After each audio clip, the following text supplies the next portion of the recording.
Hello everyone, welcome to paramedical विज्ञान। आज का हमारा टॉपिक है सेंट्रीफ्यूज। सेंट्रीफ्यूज क्या होता है, उसका प्रिंसिपल क्या होता है, उसके कौन कौन से टाइप्स होते हैं, आपके रोटर्स जो यूज होते हैं उनके कौन कौन से टाइप्स होते हैं, ये सब चीजें हम आज के लेक्चर में अच्छे से कवर करेंगे। तो स्टार्ट करते हैं हम सेंट्रीफ्यूज से। सेंट्रीफ्यूज क्या है? A centrifuge is a lab instrument use to separate component mixture based on their density or particle size using centrifugal force। तो सेंट्रीफ्यूज क्या है? एक इंस्ट्रूमेंट है। सेंट्रीफ्यूज एक इंस्ट्रूमेंट है लैब में जो यूज करा जाता है, जो कि सेपरेट करने के लिए यूज करा जाता है, अलग अलग करने के लिए यूज करा जाता है। एक किसी भी मिक्सचर में से अगर हमको कोई कंपोनेंट चाहिए तो उसको सेपरेट करने के लिए चाहिए होता है आपको सेंट्रीफ्यूज। सेपरेशन किसके बेसिस पे होगा? बेस्ड ऑन देयर डेंसिटी, यानी कि जो कंपोनेंट हमें चाहिए, जो चीज हमें चाहिए उसकी डेंसिटी और पार्टिकल साइज के बेसिस पे। और इसमें जो फोर्स अप्लाई होता है वो कौन सा फोर्स होता है? Centrifugal force. तो सेंट्रीफ्यूगल फोर्स क्या होता है? सेंट्रीफ्यूगल फोर्स वो फोर्स होता है जो कि एक ऑब्जेक्ट पे लगता है, एक पार्टिकल पे लगता है, एक कंपोनेंट पे लगता है, moving in a curved path, जो कि मूव करेगा कर्व्ड पाथ पे, या फिर हम बोल सकते हैं rotating around a central point, जो कि रोटेट कर रहा है एक सेंट्रल पॉइंट में। जैसे कि आपका एक ट्यूब है, आप सपोज करिए कि आपको कोई ब्लड पूरा है, इसमें आपको कोई कंपोनेंट सेपरेट करना है। तो ये आपका ब्लड में आपको पूरा आपका होल ब्लड है, उसमें अगर मैं एक एक कंपोनेंट अगर आपको दिखाऊं, सपोज कि आरबीसी है, तो सेपरेट आपका किस तरीके से होगा? ये तो ये इस तरीके से आपका रोटेट होगा। जब सेंट्रीफ्यूज होगा तो ये रोटेट होके आपका क्या होगा, ये नीचे की साइड पे आके सेटल डाउन हो जाएगा, सेडिमेंट हो जाएगा। ओके, और प्लाज्मा आपका ऊपर आ जाएगा। तो वैसे ही आपके बाकी सारे जो कंपोनेंट्स होंगे हैवियर, वो नीचे आ जाएंगे, और लोअर अपनी डेंसिटी के बेसिस पे बेसिकली क्या है, ये अपने सेपरेट हो जाएंगे, अपने साइज के बेसिस पे, अपनी डेंसिटी के बेसिस पे। नोट करने वाली बात इसमें ये है कि रेट ऑफ सेंट्रीफ्यूगेशन, जो सेंट्रीफ्यूगेशन का जो रेट है वो किस पे डिपेंड करेगा? साइज और डेंसिटी पे। जो भी पार्टिकल प्रेजेंट है सॉल्यूशन के अंदर, उसमें ये आपका रेट ऑफ सेंट्रीफ्यूगेशन डिपेंड करता है।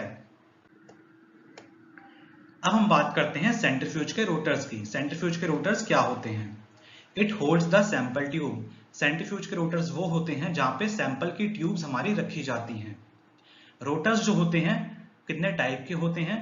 रोटर्स हमारे दो टाइप के होंगे, एक होगा फिक्स्ड एंगल रोटर और दूसरा होगा हॉरिजॉन्टल रोटर। इनको एक एक करके अच्छे से हम देखते हैं। फिक्स्ड एंगल रोटर क्या होता है? इस तरीके का आपको देखने को मिलेगा, या फिर इस तरीके से देखने को अगर मैं अंदर से दिखाऊं आपको, तो इसमें अगर आपकी ज्यादा आपका होल्डर्स हैं जिसमें ट्यूब्स हम रख सकते हैं। तो these rotors hold the tubes at an angle of 45 degree in relation to the axis of the rotor. तो रोटर का जो एक्सिस है उसके रिलेशन में ये आपका कितने डिग्री एंगल पे आपका रखते हैं? ये सैंपल ट्यूब को 45 डिग्री एंगल पे ये रखते हैं। तो एंगल कितना बन रहा है आपका? ये 45 डिग्री का एंगल आपका ये बन रहा है। या आप इसमें जब सेपरेट करेंगे तो क्या होगा, जैसे ये ट्यूब है तो आपका ये इसमें सेम ब्लड है, तो आपका सेडिमेंटेशन किस तरीके से होगा आप ये देख सकते हैं। इस तरीके से थोड़ा कर्व्ड करके आपका सेडिमेंटेशन हो रहा है। ओके, तो आपका ये सेडिमेंटेशन इस तरीके से होगा। तो ऊपर आपको जो मिलता है उसको हम क्या बोलते हैं? सुपरनेटेंट। ऊपर जो मिलेगा उसको हम क्या बोलेंगे? सुपरनेटेंट। और जो नीचे डिपोजिट में मिलता है हमको, उसको हम क्या बोलते हैं? पैलेट। पैलेट। ओके, अब हम देखते हैं हमारे सेकंड टाइप का रोटर, जो कि है हमारा हॉरिजॉन्टल रोटर। इस तरीके से दिखेगा आपको ये, या फिर इस तरीके से भी दिख सकता है। तो आपका क्या मिलेगा इसमें? ट्यूब्स भी डायरेक्ट हो सकती हैं, या फिर आपके बकेट्स भी होती हैं, जिन बकेट्स में आप अलग अलग ट्यूब्स डाल सकते हैं। जब ये रोटेट करेगा सेंट्रीफ्यूज, उस दौरान क्या होगा, ये आपका खुल जाएगा। इसकी ट्यूब्स जो होंगी हॉरिजॉन्टली हो जाती हैं। इसी वजह से इसको हम क्या बोलते हैं? स्विंगिंग बकेट रोटर भी बोलते हैं इसको, क्योंकि ये आपका बकेट्स आपको दिख रही होंगी, ये बकेट्स हैं, ये आपकी बकेट्स हैं। तो अलग अलग बकेट्स हैं, तो बकेट्स में आप अलग अलग सैंपल्स रख सकते हैं। तो स्विंगिंग बकेट रोटर भी इसको बोला जाता है। Swinging bucket rotor hold the tube at an angle of 90 degree. तो जब आपकी ये ट्यूब इसमें नॉर्मली सीधी डालती है, लेकिन जब ये ऑपरेट होता है तो ये 90 डिग्री में आपका आपका स्विंग कर जाता है। And as the rotor swings the process is started, जब भी आपका प्रोसेस स्टार्ट होगा।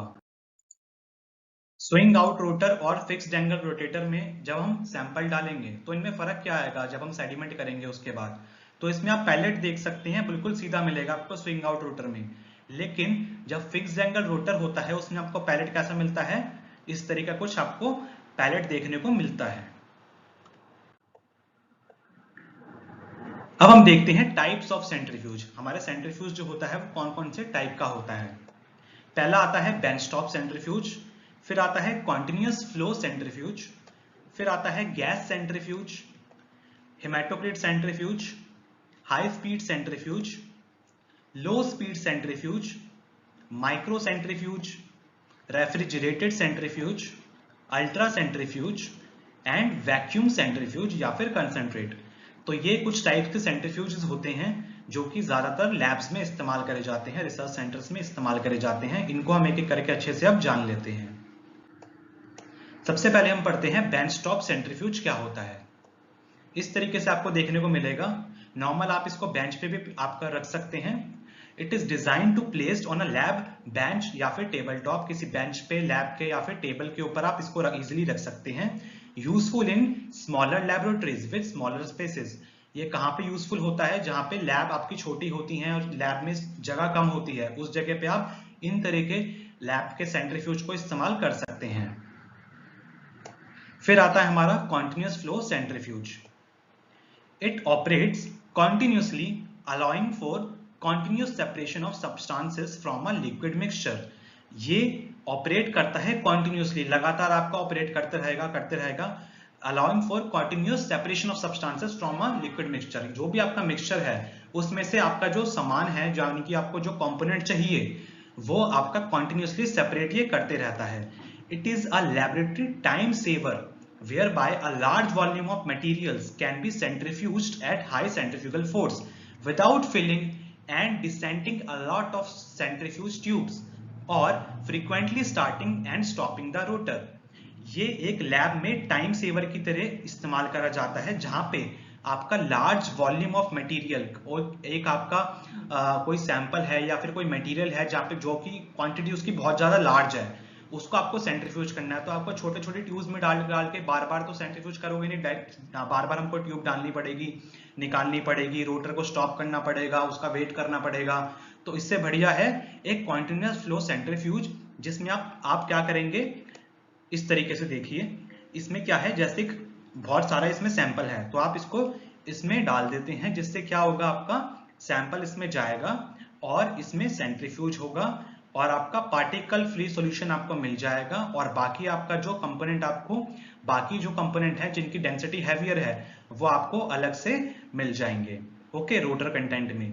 तो इस तरीके से ये आपको कॉन्टिन्यूसली देते रहता है आपका जो भी आपको कंपोनेंट चाहिए होता है।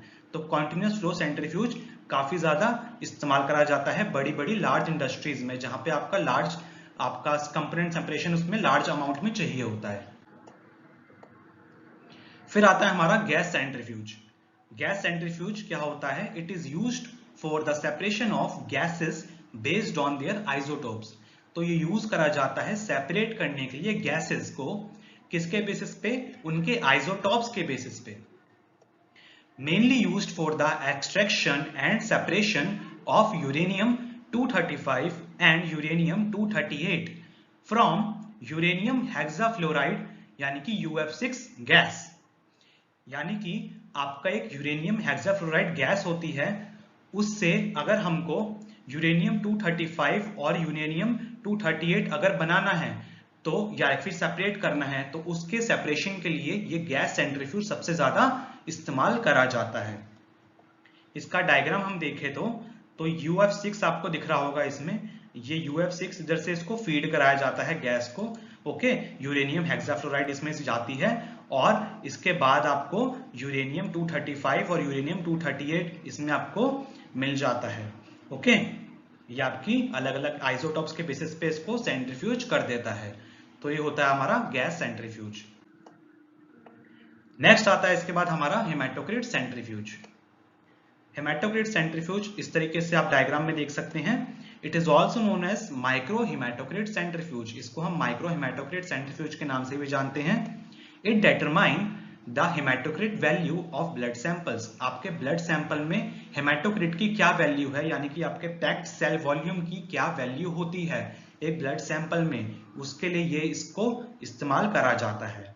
इसमें आपका हेमाटोक्रिट क्या होगा, आपका आरबीसी का परसेंटेज देखते हैं, कितने परसेंट आरबीसी पेशेंट के ब्लड में प्रेजेंट है। The centrifuge spins the capillary tube at high speed, typically ranges from 10,000 to 15,000 revolution per minute या फिर रोटेशन पर मिनट। ओके, तो आरपीएम मतलब क्या होता है, रोटेशन पर मिनट या फिर रेवोल्यूशन पर मिनट। हर एक सेंट्रीफ्यूज आपका आरपीएम पे होता है, तो कितने 1000 आरपीएम पे इसकी रेंज कितनी होगी, 10,000 से 15,000 आरपीएम होगी। और इसमें क्या होगा, बेसिकली स्पिन क्या करते हैं हम, कैपिलरी ट्यूब्स, बहुत छोटी छोटी कैपिलरी ट्यूब्स होती हैं जो कि आपको इस वीडियो में राइट हैंड साइड पे दिख रही होंगी। तो कैपिलरी ट्यूब हम इस्तेमाल करते हैं, जिसमें क्या होता है कि ना आप इसको सेंट्रीफ्यूज करते हैं। फिर आता है हमारा high speed centrifuge.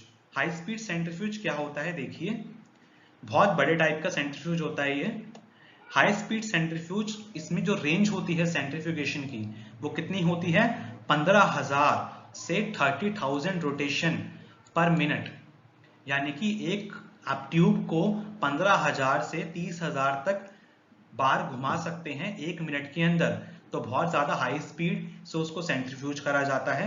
It is used in more sophisticated labs with biochemical applications and require a high speed of operations.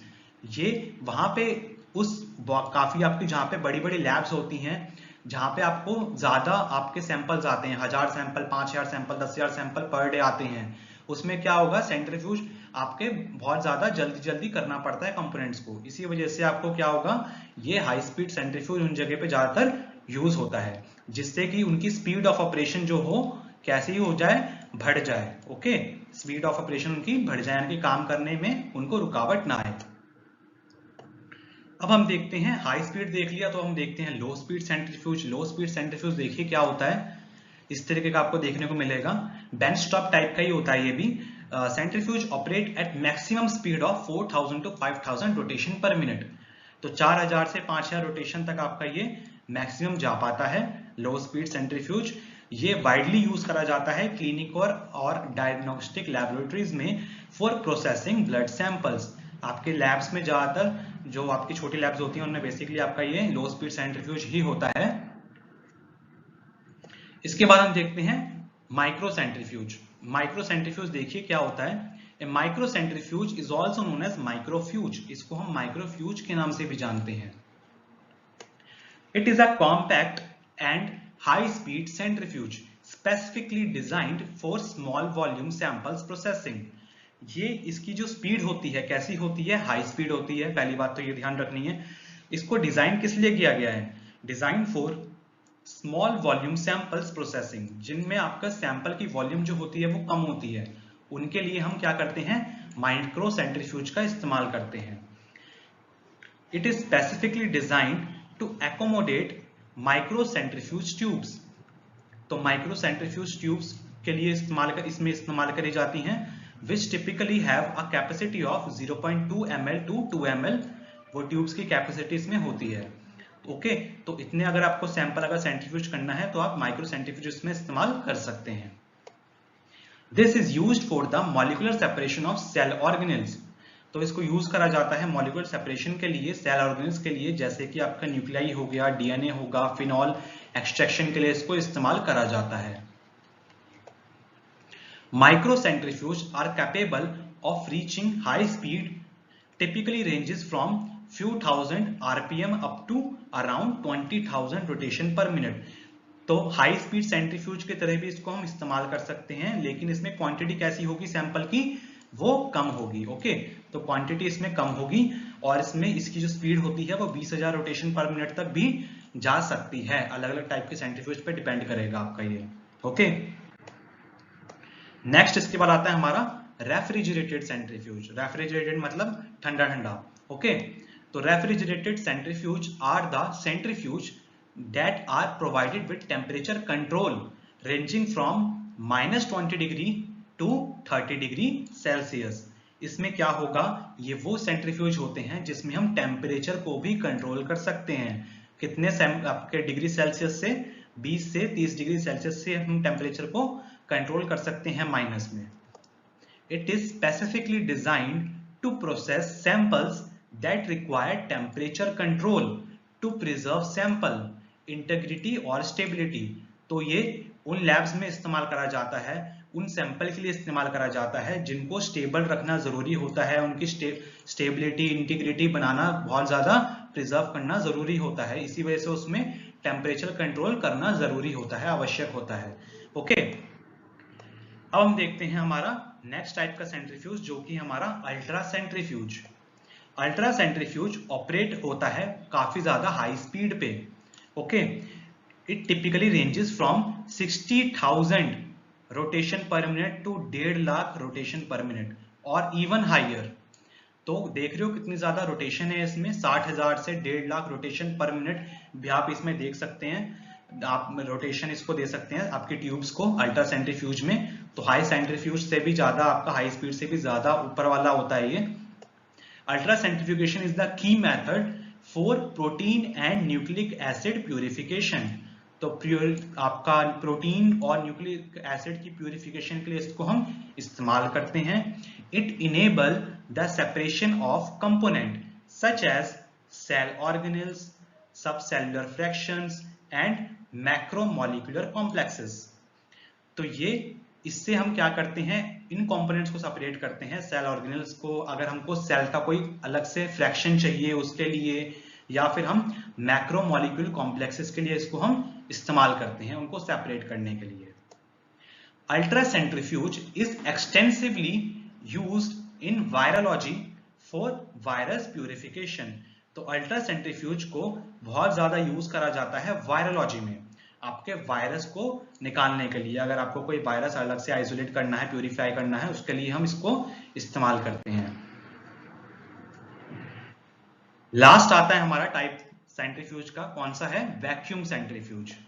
Vacuum centrifuge को हम वैक्यूम कंसंट्रेटर, वैक्यूम कंसंट्रेट या फिर वैक्यूम इवेपोरेटर भी कहते हैं।